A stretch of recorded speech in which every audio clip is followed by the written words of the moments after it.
Kondisi Indra Bekti pasang surut, sehat saat tinggalkan rumah sakit, sempoyongan tiba di rumah. Seperti apa kondisi Indra Bekti setelah pulang dari rumah sakit? Indra Bekti merasa senang bisa kembali ke rumah setelah hampir sebulan lebih dirawat di rumah sakit.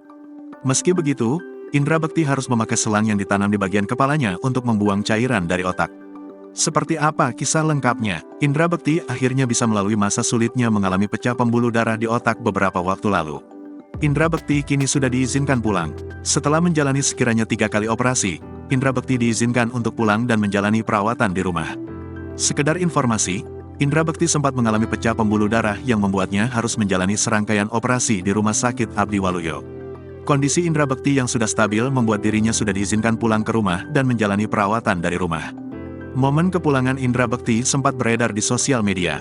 Langkah tegap Indra Bekti keluar rumah sakit. Mulai keluar dari rumah sakit dengan bahasa tubuhnya, Indra Bekti ingin menunjukkan jika dirinya sudah sehat. Dalam video yang ditunjukkan sahabatnya, Indy Barens, terlihat Indra Bekti saat keluar dari rumah sakit. Dalam unggahan video nampak Bekti dituntun oleh Aldila Jelita, istrinya. Beberapa langkah awal diambilnya secara perlahan, Bekti yang kondisinya mulai membaik sempat melemparkan lelucon ketika dirinya berjalan keluar dari rumah sakit. Langkah tegap maju, ujar Indra Bekti dan mengundang gelak tawa orang di sekelilingnya.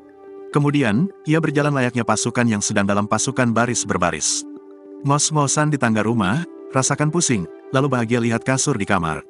Indra Bekti pun merasa senang karena bisa kembali ke rumahnya setelah hampir sebulan lebih dirawat.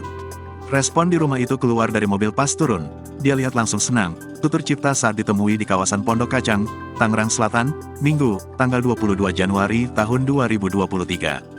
Karena masih terbawa rasa bahagia bisa kembali ke rumah, Bekti sapaan akrabnya langsung berlari ke tangga. Namun kondisinya yang masih harus pemulihan membuat Bekti langsung pusing. Di rumah terus pas naik tangga itu dia masih capek langsung ngos-ngosan, ucap cipta. Terus pusing, di ruang tamu, lanjutnya. Indra Bekti pun sempat mengungkapkan bahwa ia sangat rindu bisa tidur di kasur kamarnya setelah berminggu-minggu tidur di rumah sakit. Setelah itu baru pindah ke kamarnya. Pas di kamarnya, di kasurnya dia bilang ya, ini kasur gue, kangen langsung rebahan, beber cipta.